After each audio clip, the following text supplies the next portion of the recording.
Ati waaqessina waaqayyoon harka keenya walitti mul'atu. Dudduuba keenya ilaallu gara fuulduraatti deemna.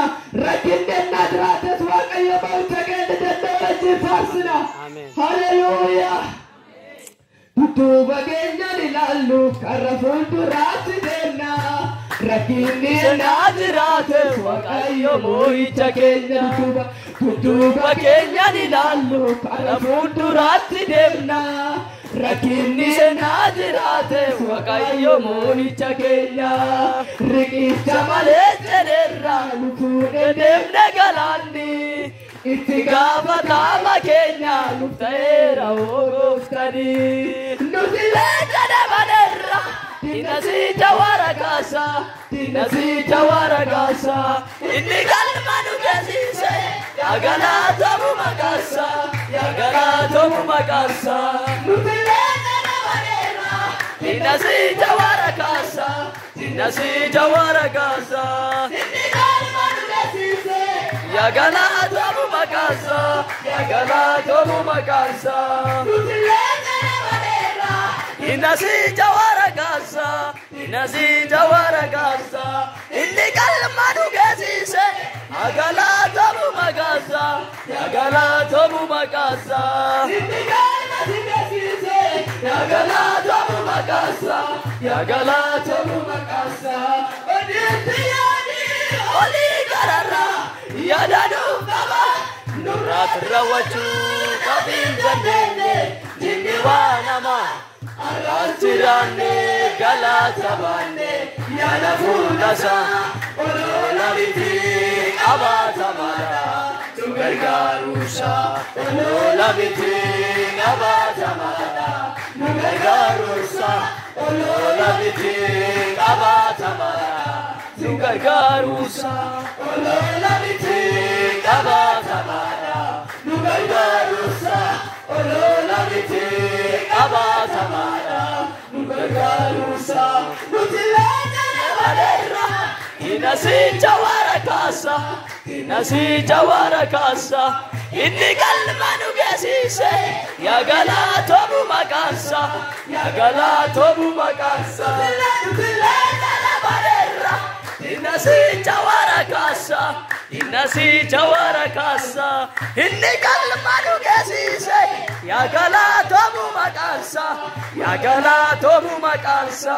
kanuutti yaadi olii gararra yaada nuuf qaba nurraatti raawwachuu dhabiin dandeenye jinni waa namaa arraas jiraanne galaata baanne yaada fuulasaa olola miti qabaatamaadha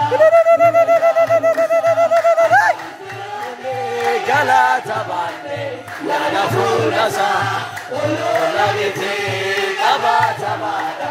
Hallelujah.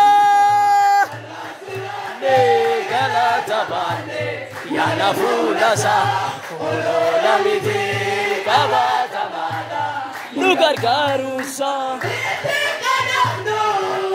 itti yeellaanu afaanus ta'uu duubatti jennu kudhaadhabaadha baddeessa darbu isaaf amala akka dubbalee dhugaa jiraanne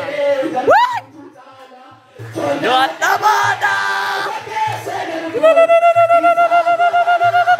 akka dubbalee dhugaa jiraanne tujaala nuti leedana maneerra dinasicha waraqaasa inni galma nu geessise yaagalaatamu maqaasa nuti leedana maneerra rahasekila diada mora la basia inni galma nu geessise yaagalaatamu maqaasa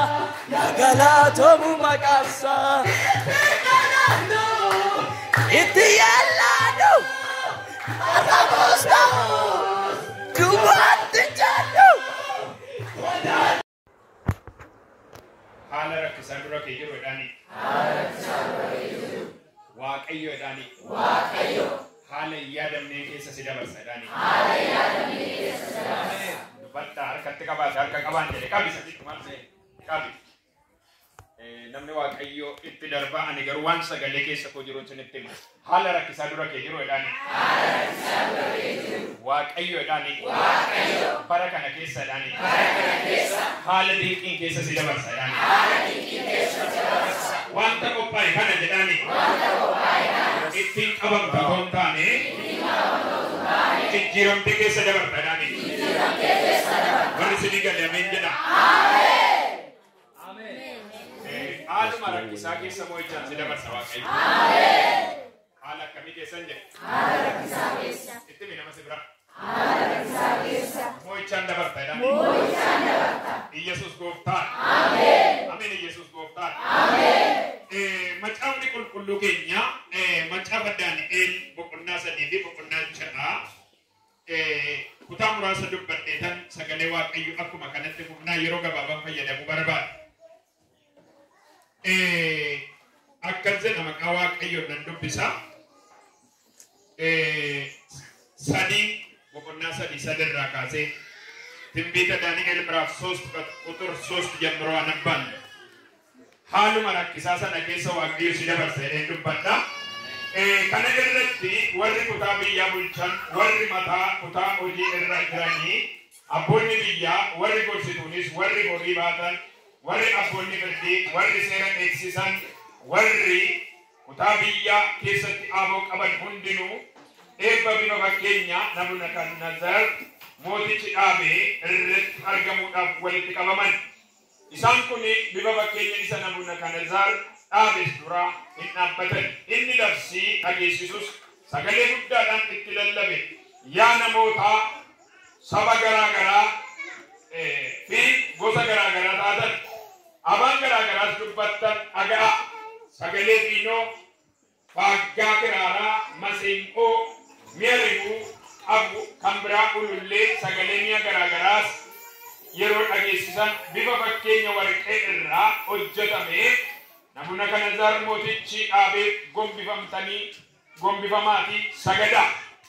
Namni gombifamee hin saganne si'uma sana iddoo ibiddi itti boba'u keessatti hin darbatama jedhe. Kana irratti jarri hundinuu sagalee fiinoo faaggaa kiraara masiinqoo ribuu qabu kan biraa sagalee mi'a garaagaraas akkuma dhaga'aniin namoonni warqee irraa hojjetame Nabukadnezar mootichi dhaabee gombifamanii sagadan.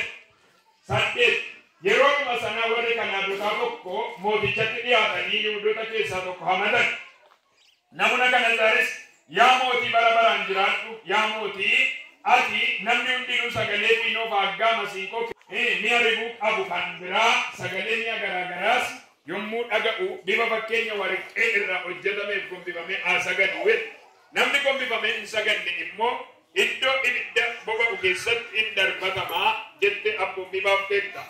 Yihuudoonni warri ati hojii kutaa biyya Baabiloon sana geggeessu irraa isaan dhaabde tokko jiru. Isaanis maqaan isaanii Shaadraak, Mishaaqii fi Abdineegoon. Namoonni kun abboommii kee hin ulfeessan yaa mootii. Isaan waaqayyo kee hin waaqessanii bifa fakkeenya warqee irraa hojjetames ati dhaabde sanaaf hin sagadan jedhanii. Walumaa gala kutaan har'aan dubbadhu waa tokkoon isinitti himan. Wanta bara kana keessa isinii qophaa'ee kiyyoo isinii qophaa'e sana waaqayyo dinqiin keessa darbitanii akka isin galateeffattan godha. Ameen. Ameen ameen ameen. Ameen ameen ameen ameen. Ameen. Yesuus Kiristoos inni gooftaan. Ameen. Sirriitti na dhagaa barri ammuma dhufu seexanni ilma namaatiif yeroo tokkollee hin beeku. Ammuma barri dhufu, ammuma guyyaan dhufu, ammuma torbeen dhufu, ammuma jiini dhufu seexanni hakeeka mataasaa qaba. Hakeekni seexanni qabu kamii yoo jettan karaa kamiin nama miidhuu danda'a, karaa kamii yoo dhufeen nama tokko miidhuu danda'a kan jedhu hakeeka qaba. Si'uma jalqabaa ilma namaa seexanni iddoo ulfinaati kan inni gate maaliin yoo jettan karaa dadhabbii namaa barbaadee dhufe. Hulli ጊዜ seexan የሰው ድካምን ይፈልጋል። በየት በኩል ቢመጣ ጥለዋለሁ፣ በየት በኩል ቢመጣ አስቀረዋለሁ የሚል አጋንንት ሁል ጊዜ ስትራቴጂውን ያውቃል። ምክንያቱም ሁል ጊዜ እኛ በእግዚአብሔር ፊት ስንቆም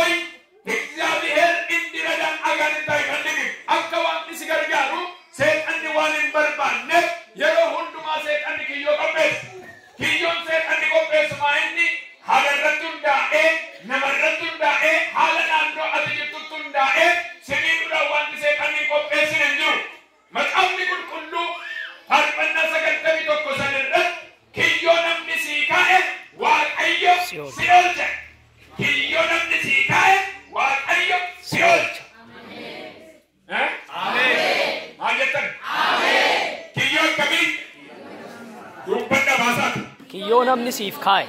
Kiyyoo namni sii kaa'e waaqayyo Si'ool. Faarfannaan 124 immoo nuti akka simbirroo kiyyoo adamsituu jalaa baatutti nuyi jedha baane. Sila isaan jiraatti nu liqimsu duune miti. Awwaalamne miti. Jiraadhumatti warra nu liqimsan akka kiyyoo simbirri qabamtuun yookiin immoo akka simbirroon qabamtutti nu kiyyeessaniiru. Garuu gargaarsa waaqayyoon argama. Amen. Tengo cuando van a ver, gargaarsa waaqayyootiin idduma si dhume jedhanii tarkamaa taate. Gargaarsa kan gurra qabu tarkamaa taate siin jedhe. Amen. Heloo harkamaa taate siin jedhe. Addunyaan dhagaa waan nama harkaa hin baataa. Wila sekiana mahadonia. Amen. Rahalabana maya bosia. Sagaluu qabdu hanga narraa waaqayyo harkaa si baasa waan nama. Bahasakia Rusekel Bahadana Marala Badiabo. Amen. Amen.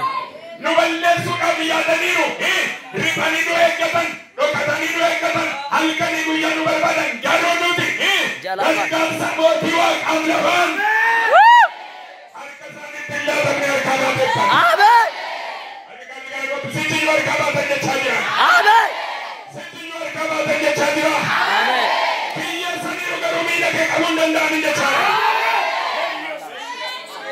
Amen. What? La Rasekia.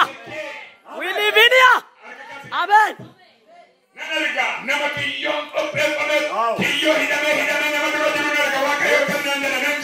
Amen.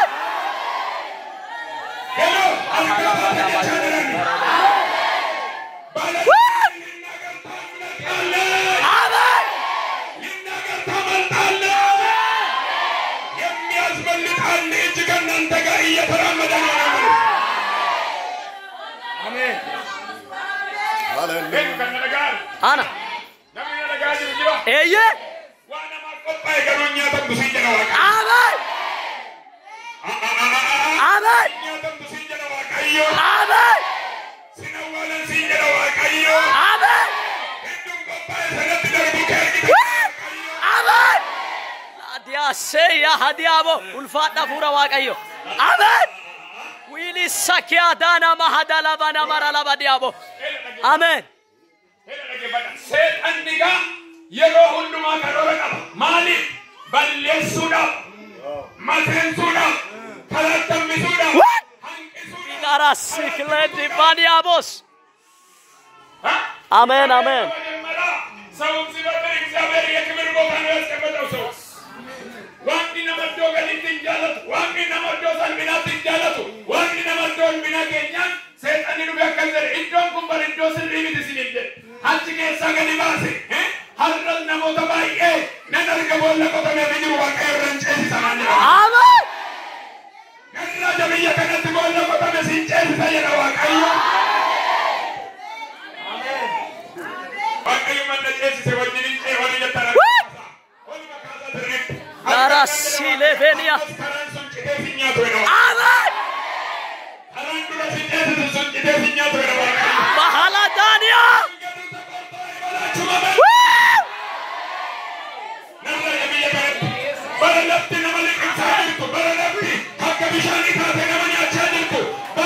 Bando sepredia.